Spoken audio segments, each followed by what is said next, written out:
കേന്ദ്ര സർക്കാർ കേരളത്തോട് അവഗണന കാണിക്കുന്നു എന്ന് ആരോപിച്ച് 25-ന് CPIM സംഘടിപ്പിക്കുന്ന Idukki Kattappana head post office ഉപരോധത്തിന് മുന്നോടിയായി അടിമാലിയിൽ പ്രചരണ കാൽനട ജാഥയ്ക്ക് തുടക്കം കുറിച്ചു. CPIM ജില്ലാ സെക്രട്ടറി CV വർഗീസ് ഉദ്ഘാടനം ചെയ്തു. കേന്ദ്ര സർക്കാർ കേരളത്തോട് അവഗണന കാണിക്കുന്നുവെന്നാരോപിച്ചാണ് CPIMന്റെ നേതൃത്വത്തിൽ ഈ മാസം 25-ന് കട്ടപ്പന ഹെഡ് പോസ്റ്റ് ഓഫീസിന് മുമ്പിൽ ഉപരോധ സമരത്തിന് ആഹ്വാനം ചെയ്തിട്ടുള്ളത്. ഇതിന് മുന്നോടിയായിട്ടാണ് CPIM അടിമാലി ഏരിയ കമ്മിറ്റിയുടെ നേതൃത്വത്തിൽ പ്രചരണ കാൽനട ഏരിയ ജാഥയ്ക്ക് രൂപം നൽകിയിട്ടുള്ളത്. പഴമ്പള്ളിച്ചാലിൽ നിന്ന് ആരംഭിച്ചിട്ടുള്ള ജാഥ 22 വരെ പര്യടനം നടത്തും. ജാഥ പഴമ്പള്ളിച്ചാലിൽ CPIM ജില്ലാ സെക്രട്ടറി CV വർഗീസ് ഉദ്ഘാടനം ചെയ്തു. കേന്ദ്ര ആവിഷ്കരണ പദ്ധതിക്ക് നമ്മൾ അങ്ങോട്ട് പണം അടയ്ക്കണം, 25% 40% അടയ്ക്കണം.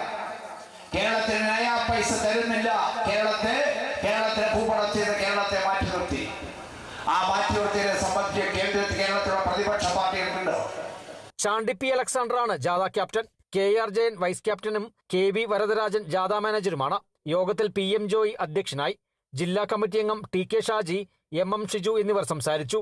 പള്ളിവാസൽ മേഖലയിലും പര്യടനം നടത്തിയ ജാഥ 20-ന് വെള്ളത്തുവൽ പഞ്ചായത്ത്, 21-ന് മാങ്കുളം പഞ്ചായത്ത്, 22-ന് അടിമാലി പഞ്ചായത്ത് മേഖലകളിലെത്തും.